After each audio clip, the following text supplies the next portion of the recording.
Next, or rather simultaneously, it was time for the Cabal to take revenge on Russia, once again. Financed by their partner in crime, the Rothschilds, they started the Russian Revolution. Their pawn and frontman, Lenin. His real name, Vladimir Ilyich Ulyanov. Every historian will agree on the fact that Lenin was heavily influenced by Karl Marx, the founder of communism. But Marx wasn't Russian, he was German. Lenin was Russian, but as he spent many years in exile in Finland, Switzerland, England and Germany, he had become almost a stranger to Russia at the time the first part of the Russian Revolution broke out in February 1917. He was completely westernized. Marx had inspired him massively with his 1848 pamphlet, the Communist Manifesto. Lenin wasn't just inspired by Marxist communism, but also by his Jesuit background. Marx was trained in Germany at a Jesuit school, and after that he was tutored by Jesuits in the British Museum on the tenets of communism, as confirmed by ex-Jesuit priest Alberto Rivera. Another source of Marx being a Jesuit coadjutor, an assistant bishop, is Otto von Bismarck, who wrote in the North German Gazette that Marx was under control of the Jesuit priest Peter Becks, then Superior General of the Society of Jesus. And there was more Jesuit influence on Lenin. His right-hand man, Felix Dzerzhinsky, who was the head of the Soviet secret police, was a great admirer of the Jesuits. Furthermore, Lenin formally readmitted the Jesuits into Russia in 1922, which is rather strange, as religion was prohibited at that time within communism. But then again, was it strange? The origin of communism lies in the Jesuit ideology, as confirmed by many historians. The Jesuits in the 17th and 18th centuries perfected the first system of communist governance in their reductions in Paraguay. In the New Advent Catholic Encyclopedia, it reads on the conditions of property. The economic basis was a sort of communism. The land and all that stood upon it was the property of the community. The land was apportioned among the caciques, who allotted it to the families under them. Agricultural instruments and cattle were loaned from the common supply. No one was permitted to sell his plot of land or his house. Very communist indeed. We will see later on in this documentary that even the term social justice was invented by the Jesuits. The first man to name it and write about it was the Jesuit Luigi Tabarelli d'Azeglio. Lenin was a Jesuit puppet who was pushed forward by the Cabal to destabilize and destroy the country. He hated Russia and the Russians. Some of his most famous quotes are, "I spit on Russia. While the state exists, there can be no freedom. When there is freedom, there will be no state." And, "May 90% of the Russians die and let the other 10% live under communism." The Russian Revolution was a Jesuit attack on the country. Their motive? Revenge. Their pawn? Lenin. Their tool? The Bolshevists. They were the equivalent of the Jacobins during the French Revolution. Millions of people died in Russia between 1917 and 1923, the year in which the Russian Revolution ended with the Bolshevist founding of the Soviet Union. Now, before we move on to World War II, where we will share with you a discovery that, quite frankly, knocked us off our feet, so keep watching, we will first take a look at a chain of events in the US. Maybe you remember from part 2 of the previous series, that in 1913 the US Federal Reserve Bank was founded, the mother of all banks, owned by several cabal families, among which the Rothschilds? Remember what happened to the three wealthiest and most influential opponents of the Fed? They conveniently died when the Titanic sank. Less than a year later, the Fed was a done deal. In the US at that time, about 21,000 banks did not yet fall under the jurisdiction of the Fed. That was, and still is, an absolute lethal thing to do. One might as well commit suicide, as history has proven over and over again, worldwide. In 1914, World War I started, 1 year after the establishment of the Federal Reserve. Between 1914 and 1919, the Fed doubled the money supply, causing a nationwide increase in lending. In 1920, it shrank the money supply, and 5,500 competitor banks went bankrupt. They were bought by the Fed for next to nothing. Between 1921 and 1929, the Fed increased the money supply again. Loans were everywhere. But on October 23, 1929, 2.6 million shares were sold in a frenzy. By whom? Not that hard to guess. The next day, on October 24 at 9 a.m., Wall Street was closed, and the moneymakers who had gathered outside slowly started to realize in a state of shock what had happened. Loans were called in. Investors were forced to sell their shares. This event became known in history as the Wall Street crash.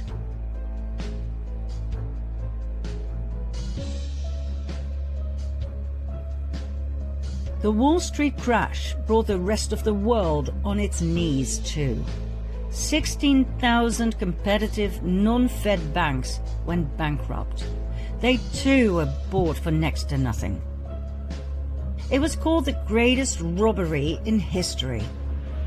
But it wasn't enough. The Fed reduced the money supply even further by 30%, causing starvation throughout the US.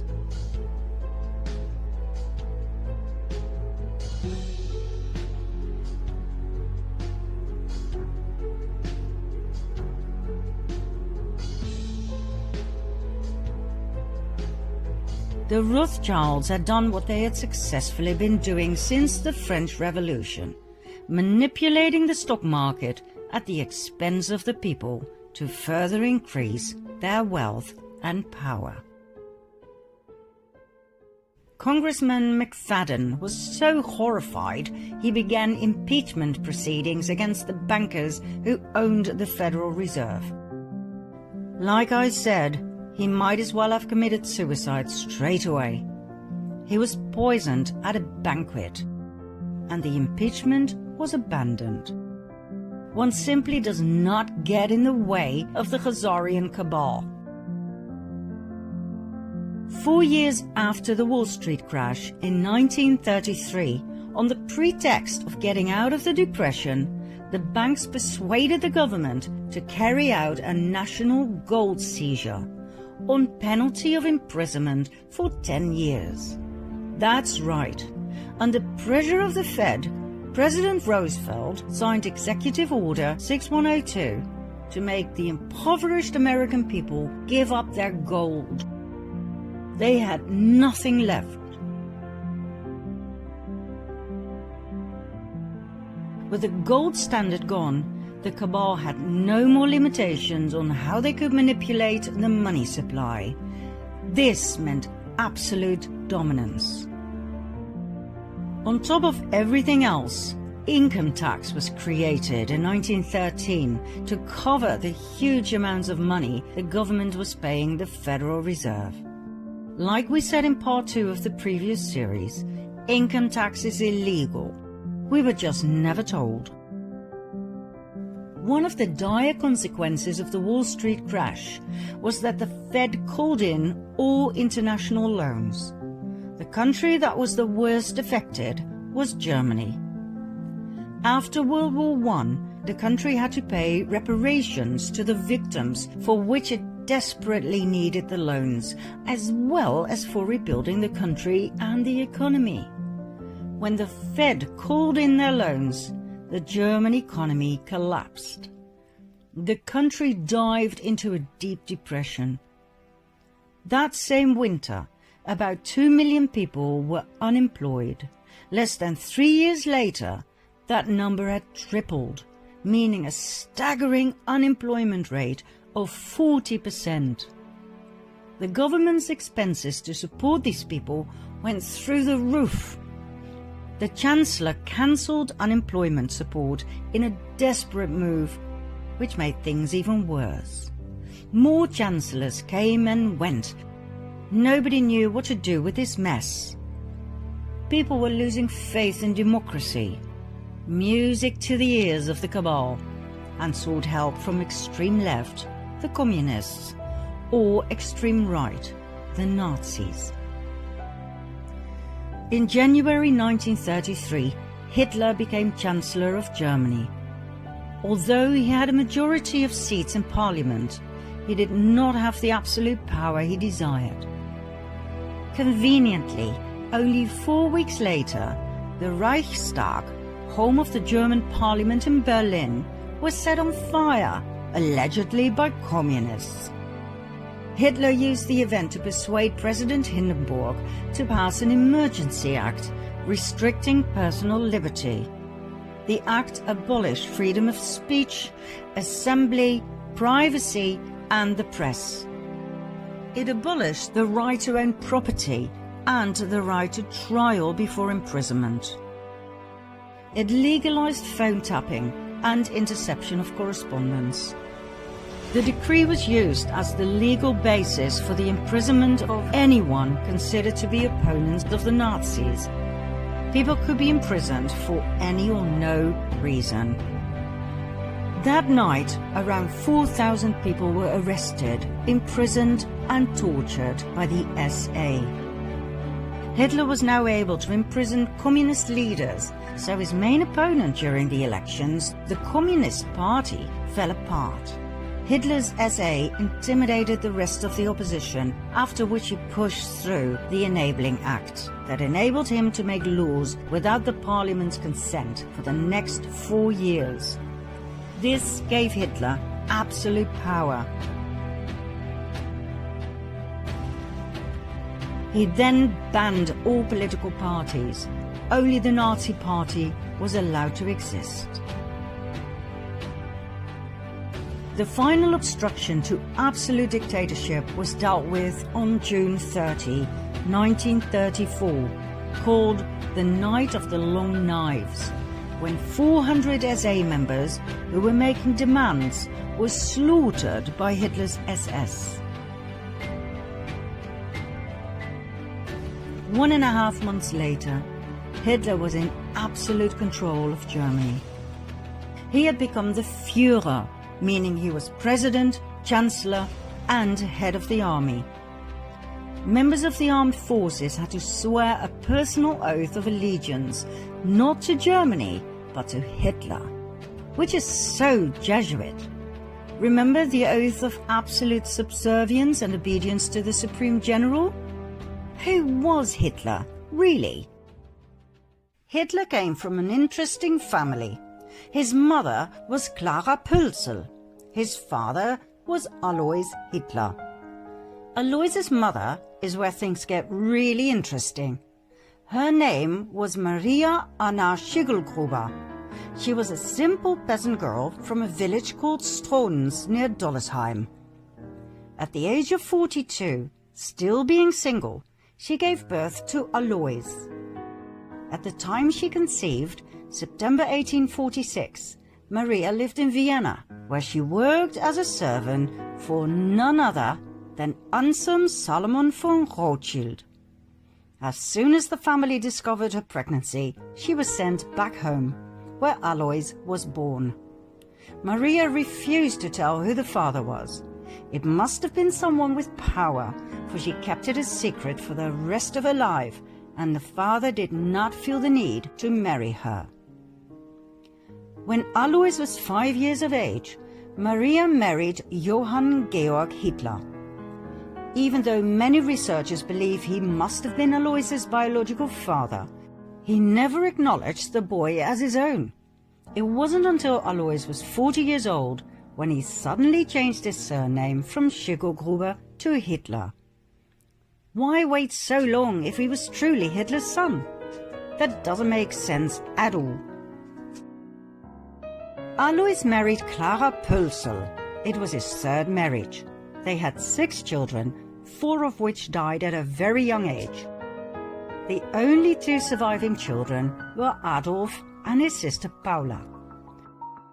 Nobody knows for sure who the biological father of Alois Hitler was. Several names have come forward: Leopold Frankenberger, Johann Nepomuk Hitler, Johann Georg Hitler's brother. But we found no real evidence for any of the above. They all seem to have been used as a decoy to take our attention away from Anselm Salomon von Rothschild. So, why do we believe it was Rothschild who impregnated Maria? Because of several indicators. First of all, 9 months before Alois's birth takes us to September 1836. According to the Rothschild archives in London, Maria worked as a maid for Anselm Salomon von Rothschild. Now there are 2 possible suspects of the rape of Maria. 1, Anselm, who was 33 years old at the time. 2, his father, Salomon Meyer von Rothschild, who was 72 at that time.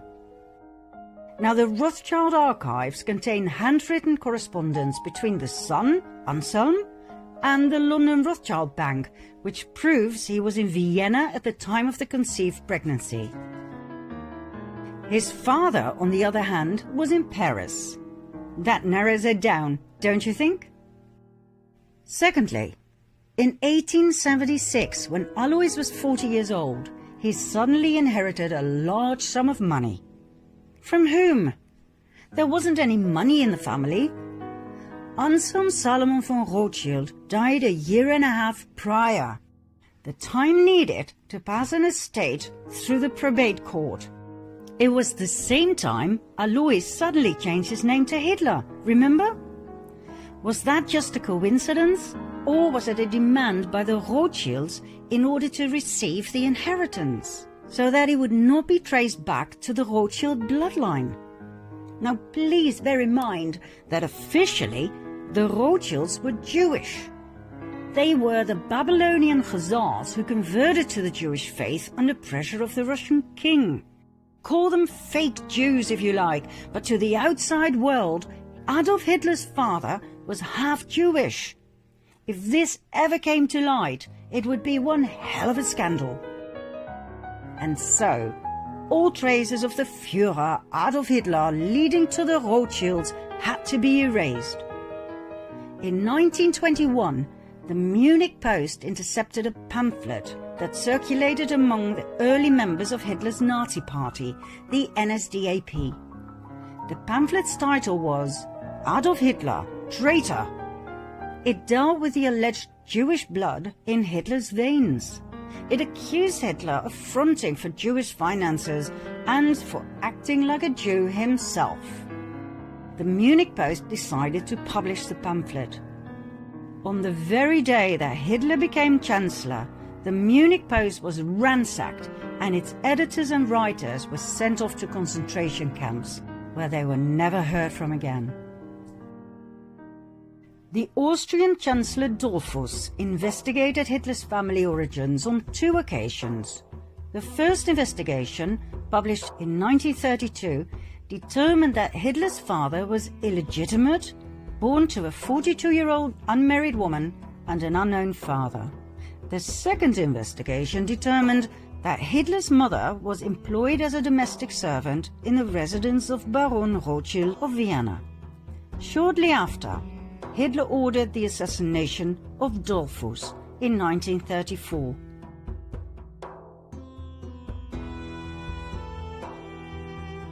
Adolf Hitler once told his nephew, William Patrick Hitler, "These people must not know who I am.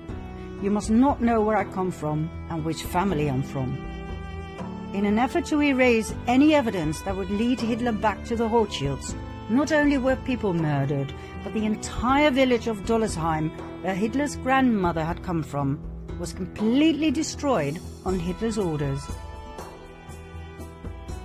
Adolf Hitler, the Führer, did not come out of nowhere. We believe he was a Rothschild, maybe an illegitimate one, but still. We saw in the previous series, in part 5, how the illegitimate James Alefantis Rothschild was pushed forward by the family to play a very important part in the US elite and their Pizzagate. Well, Adolf Hitler too was pushed forward the same way to influence the outcome of yet another Cabal war. Hitler was a great admirer of the founder of the Jesuits, Ignatius of Loyola. He said, "I learned much from the order of the Jesuits. Until now, there has never been anything more grandiose on the earth than the hierarchical organization of the Catholic Church. I transferred much of this organization into my own party." Hitler called Heinrich Himmler, the inventor and organizer of the Holocaust, the Reichsführer of the SS, and compared him to Ignatius of Loyola.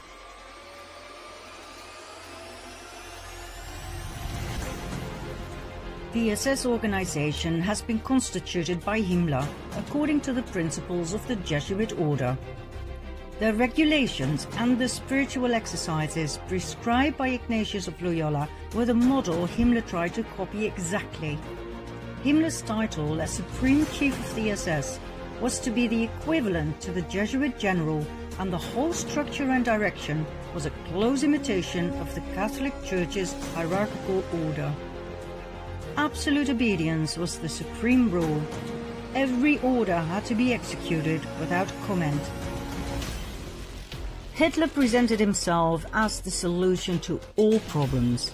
He offered jobs in the war and weapon industry. He got rid of everyone he blamed for Germany's problems. The Jews, the Gypsies, the Communists, the disabled, the homosexuals, and he confiscated all of their money. Hitler was supported by a highly efficient propaganda machine led by SSer Joseph Goebbels, who brainwashed the German people into believing that Hitler was some sort of a messiah and that the Jews were the cause of all evil. Well, we all know what happened. 85 million people died in World War II.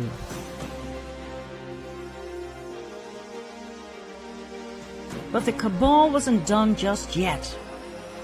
As you might know, in the aftermath of World War II, hundreds of thousands of Jews emigrated to the promised land of Israel. But did you know that this migration had already been planned by the cabal in 1917?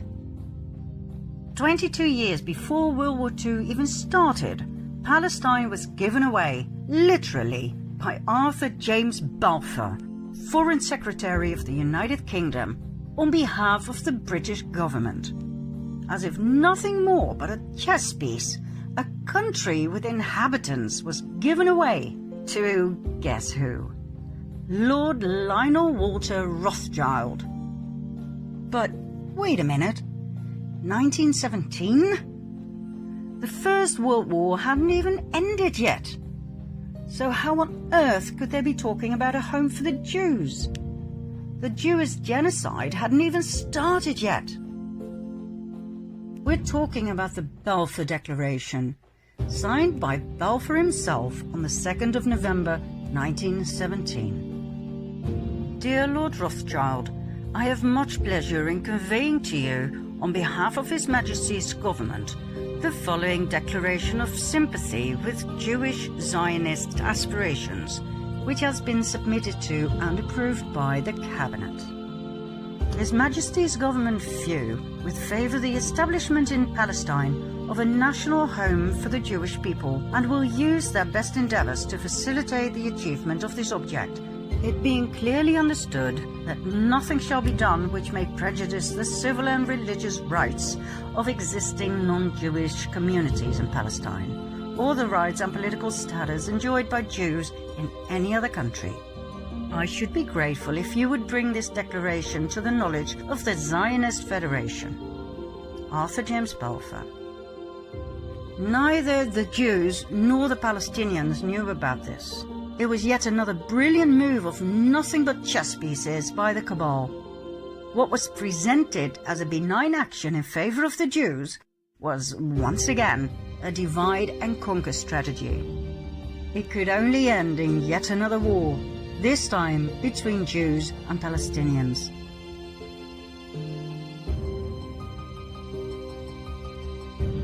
The Jewish people were willingly and knowingly murdered 22 years after the Balfour Declaration was signed. Why? Because the Rothschilds and the other Cabal families had but one focus: Jerusalem. It's not by chance that so many family members have Solomon in their name. The Temple of Solomon, Temple Mount, and therefore the land of Israel was their main priority. We will soon tell you why and expose their deepest and darkest secret.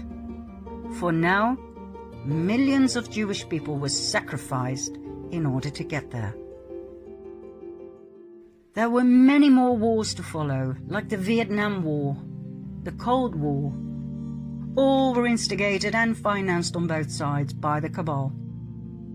That's how people across the world were kept in fear, paralyzed and poor, divided and subservient. Once you understand and see their strategy, you cannot unsee it. But the worst was yet to come, for times were changing and the Cabal adapted their strategy as time went along. Key words in their everlasting plan to conquer the world: hatred, revenge, disdain. These three words were perfectly combined in one document, the Protocols of the Learned Elders of Zion,